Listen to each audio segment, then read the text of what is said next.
Magandang umaga po sa inyong lahat. Tuturuan ko po ngayon paano magluto ng carbonara pancit canton.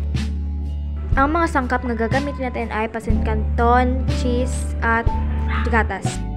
Magpakulo muna tayo ng tubig. Ilagay na natin ang mga pancit canton.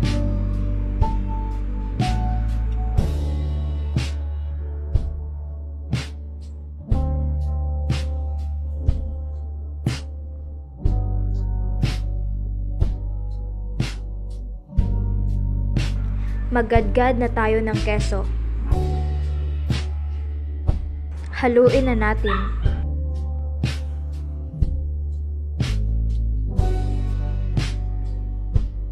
Ilagay na natin ang gatas. Ilagay na natin ang ginadgad natin na keso.